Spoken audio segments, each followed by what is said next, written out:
সকলকে জয় যিশু প্রিয়রা। আজকে সুন্দর দিনের পবিত্র বাইবেলের পথ হলো যাকব 2:13 পথ। আসুন কি লেখা আছে পাঠ করে দেখি। কেননা যে ব্যক্তি দয়া করে নাই, বিচার তাহার প্রতি নির্দয়, দয়াই বিচার জয়ী হইয়া সালাঘা করে। আমেন। হ্যাঁ, এখানে যাকব বিশ্বাসীদেরকে এক উপদেশ দিচ্ছেন। কি উপদেশ দিচ্ছেন? সকলকে সমান চোখে দেখার এক উপদেশ দিচ্ছেন বিশ্বাসীদেরকে।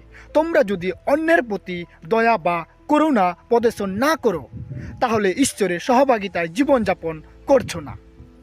যখন প্রভু যীশু খ্রিস্ট সিংহাসনে বসবেন, তখন সে বিচারের সময়ে দয়া বা করুণা পাবেন না। তোমরা যদি অন্যের প্রতি করুণা প্রদর্শন করেন, তাহলে সে বিচারের সময়ে করুণা জয়লাভ করবেন। এইরূপ যাকব বিশ্বাসীদেরকে উপদেশ দিচ্ছেন।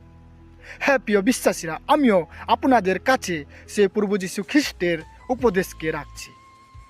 আসুন আমরাও সকলকে সমান চোখে দেখি। যদি আমরা আমাদের করুণা লোকেদের প্রতি প্রদর্শন না করি, তাহলে আমরাও ঈশ্বরের সহভাগিতায় জীবনযাপন করছি না।